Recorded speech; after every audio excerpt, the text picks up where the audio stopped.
What's up? It's me again, Mhelai, and welcome back dito sa aking channel!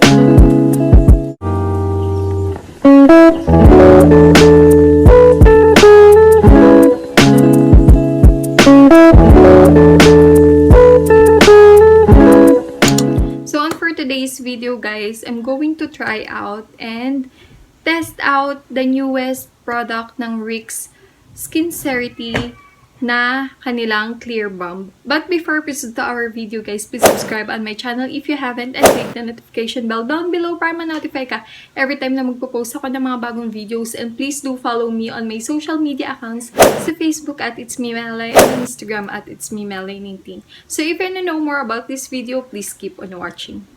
So guys, this is the newest product of RYX Sincerity.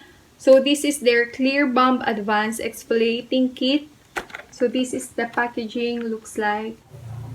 So ayan siya, guys. Kakabili ko lang neto, hindi ko pa siya talaga natatry. And sobrang cute kasi ng packaging niya, guys. Kaya gusto ko bago ko siya buksan, mapakita ko muna sa inyo yung mga inclusion sa isang set na to. Parang ombre effect yung packaging niya, yung pinaka-box niya. Light pink dito sa upper, then dark pink na parang pa-red na yung dito sa lower. And this one retails for 300 pesos lang. If I'm not mistaken, parang ito yung pinaka-cheapest na skincare set nila. Kasi alam ko yung starter kit nila, parang nasa 450 pesos. And this one, rejuvenating set to. So this is the Advanced Exfoliating Kit. This one retails for 300 pesos. And I'm very excited to try this one. Wala pa akong natatry out na mga skincare set sa RYX, sa brand na RYX. Hindi ko pa natatry. So first time ko lang mag-try ng kanilang exfoliating kit. Yung ibang mga set nila ng mga pang skincare routine, hindi ko pa natatry out. So, sa likod na packaging, andito yung mga instructions, guys. Ayan. Then, some informations and claims. So, it says here, clear skin in one set. Ang inclusion niya, guys, 1 RYX Advanced Exfoliating Soap, 1 RYX Advanced Exfoliating Toner, 1 RYX Advanced Moisturizing Cream, and 1 RYX Advanced Exfoliating Cream. So, precaution niya, guys, we have different skin types and skin conditions. Our product are not allergy-proof.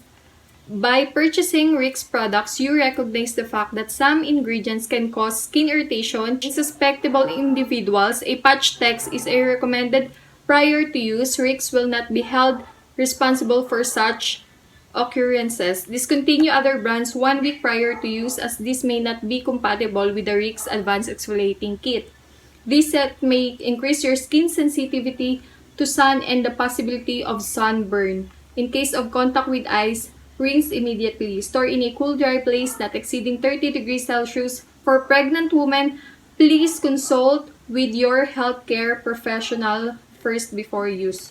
So, ayun yung mga precaution niya, guys. Di siya tulad ng mga rejuvenating sets na box lang tapos basta na lang nilagay sa loob ng box yung mga products. Ito talagang naka-organize siya, guys. By the way, hindi po to sponsored, guys. Binili ko talaga to kasi gusto ko talaga siyang itry. So, ayan. Naka-organize talaga yung product na ganito. Sobrang cute, diba? Talagang naging fan ako nung kanilang packaging, guys. And yung pinaka-organizer, guys, para siyang yung texture niya, parang gamusa. Diba? Sobrang cute talaga. Packaging pa lang, parang sobrang worth it na nung price niya. Kasi 300 pesos lang. Parehas lang din siya nung mga ibang rejuvenating sets. Ito yung toner, yung dalawang cream, and yung kanilang soap. Diba? Sobrang cute and organized na ang packaging. So, kunin natin tong toner. So, this is the Day and Night RYX ClearBomb Advanced Exfoliating Toner. Ayan, guys. Meron na siyang 60 ml. Then, kunin natin tong soap. This is the RYX ClearBomb Advanced Exfoliating Soap. Meron na siyang 135 grams. For day and night use din to, guys. Next. RYX ClearBomb Exfoliating Cream. Ito siya guys. Meron na siyang 10 grams. Then last na kasama sa isang set ay itong RYX Clear Bomb Advanced Moisturizing Cream. So pang day naman to. Meron na rin siyang 10 grams.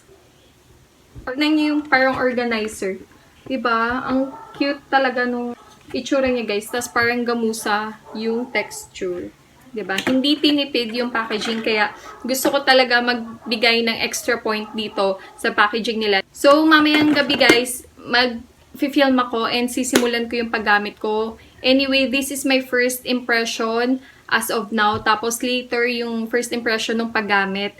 Mamayang gabi, itatry ko na yung kanilang soap, toner, and night cream. And i-update ko kayo mamayang gabi. Hey guys, so tonight, ayan, mag-skincare na tayo using the RYX Clear Bomb na exfoliating kit. So, nakapag-wash na ako ng face and nagamit ko na yung sabon. Clear Bomb Advanced Exfoliating Soap. Direction for use, lather between hands with water. Apply generously to face and body. Rinse with water and pat dry. Gentle enough for daily use. Ginamit ko kanina, in-slice ko siya. Bali, ito yung buong sabon na na-slice ko. So, ayan. Mas tipid siya dahil hindi yung buong sabon mismo yung nalulusaw, diba? Yung sabon niya, guys, binabad ko siya for at least 1 minute. Pinakiramdaman ko kung gaano ba siya katapang or magre-react yung skin ko. Dahil nga, first time ko pa lang naman gamitin. Nung binabad ko siya kanina, wala pa ng hapde or stinging feeling sa aking skin. Yung scent niya, sobrang light lang nung scent. Halos parang wala nang amoy siya, guys. Hindi tulad ng ibang mga rejuvenating soap na gagamitin mo pa lang, umaalingasaw na or amoy na yung pagka-orangey nung sabon. Pero ito, sobrang minimal lang nung scent niya. So, ayun guys, yan. Nakapag-wash na ako ng face. Then, next step natin ay gagamitin ko na itong RYX Clear Bomb Advanced Exfoliating Toner. Direction for use, after cleansing, apply dime-sized amount on a cotton round and gently wipe over your face, avoiding the eye and lip areas. Use twice daily. So, kuha lang ako ng cotton. Pag mga ganitong rejuvenating set or exfoliating set, mas parang, ewan ko, nakasanayan ko siguro, mas prefer ko gamitin yung mga cotton ball kesa sa mga cotton pads. So, ayan. Sakto na yung ganitong size. And, amoy natin.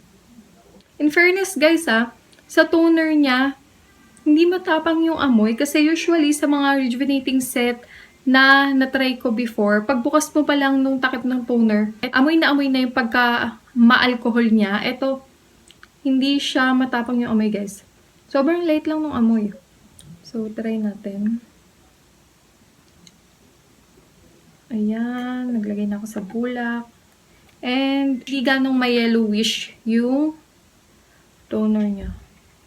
So, ayan. Apply lang natin. Ay, by the way guys, ito pala yung status ng aking skin. Hindi lang masyadong ma-pick up ng camera. Pero, bukas papakita ko sa inyo sa natural light. Sobrang lala ng breakout ko dito sa chin area. Tapos, may mga tiny bumps ako dito sa babang pisngi. Ayan.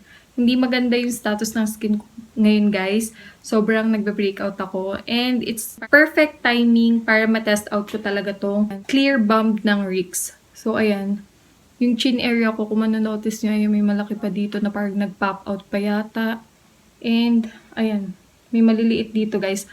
Bukas pag in-update ko kayo, kasi gagamitin ko yung day cream. Update ko kayo bukas.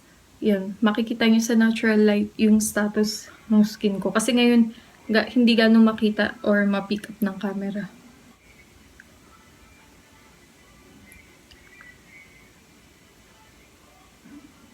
Yung kabilang bulak guys, yun yung ina-apply ko sa neck. Then, antayin ko lang siya mag-dried up.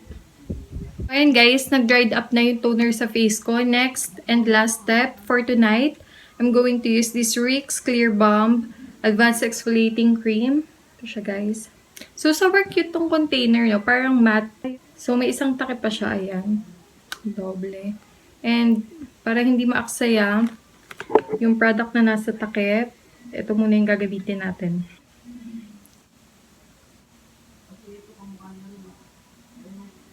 So, ayan guys.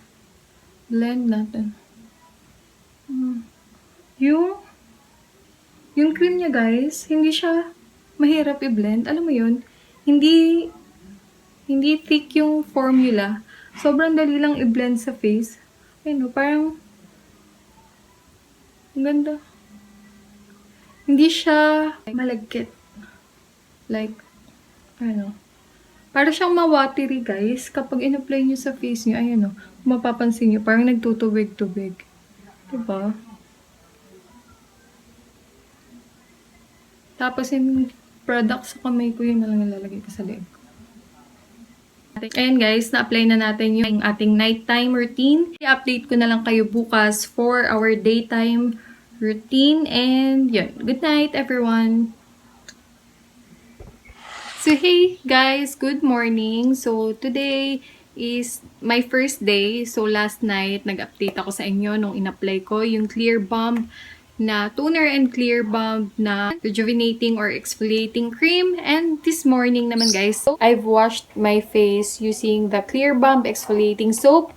Tapos ngayon, gagamitin na natin ulit yung ClearBomb na exfoliating toner. Ayan. So, ito pala yung status ng skin ko guys. Ayan. Dito talaga yung sobrang lalang breakout ko guys sa chin area.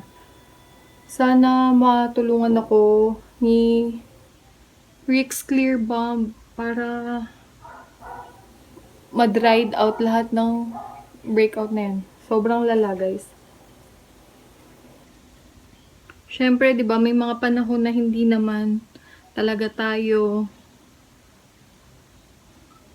perfect skin and talagang ako guys, normal na sa akin na na-experience ko yung mga gantong status ng skin guys. Yun talagang naghuhumiyaw lahat ng pimples ko. Patuyuin lang natin siya ng onte.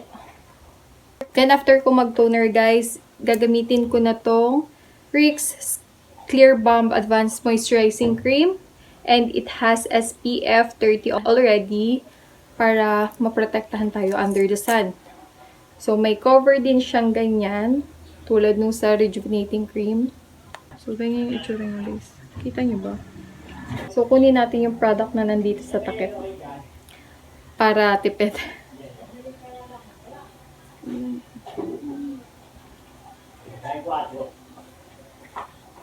So, ayan. Ayan. Uy, madali siya i-blend ah. At saka parang nag-melt siya sa face, guys. Ayan, no? Alam mo yun, parang nagiging water siya sa face. Hindi tulad nung ibang mga cream na parang masyadong thick yung formula. Ito, malabnaw siya, guys, kapag in-apply nyo na sa face. Ayan. Ooh, maganda siya, ah. Maganda yung cream niya. Wala siyang lagkit factor. Parang it melts on your skin kapag binlend nyo. So, ayan. Kapag naglalagay ako ng mga moisturizer, sunblock, pinaganyan-ganyan ko lang yung skin ko. So, ayan. Pansin nyo, no? Medyo may pagka-reddish na siya. Ayan. Nagsisimula na ma-absorb ng skin ko yung product. So, ayan na siya, guys. Nag-dried up na yung moisturizing cream sa face ko. And in fairness, wala siyang lagkit factor sa face, guys. Sobrang lightweight niya lang. Hindi tulad ng mga ibang cream na parang ang heavy sa pakiramdam. Tapos pag ginanon mo yung face mo, mararamdaman mo yung parang oiliness. Ito, wala. Talagang totally nag-dried up na siya. And pwede tong i-cover up ng mga powder, ganyan. So, kasi pupunta kaming LBC para sa shipment ng aming mga orders, guys. So, I am selling brand new and pre-love items. So, ilalagay ko na lang sa description box yung personal account ko sa Facebook para makita niyo yung mga posting ko. Also, my Shopee account, yung store ko sa Shopee. Magpo-post ako guys ng mga skincare products ko na hindi ko naman nagamit. And makeup, also mga personal pre-love ko, mga clothes, ganyan. If you guys are interested, just check the links in the description box na lang. And I'll make sure to sell it in very affordable price, guys. Siguro mahal na yung 150 or 200 pesos. Basta gusto ko under 200 pesos lang yung mga items para very affordable talaga. So, ayun guys. I hope you check out my store. So, guys, for this video, it's just my first impression ng packaging and first impression ng usage nung RYX ClearBomb exfoliating kit nila. So, I'm going to update you after a week. If film ko, siguro mag-start ako sa pang third day ko.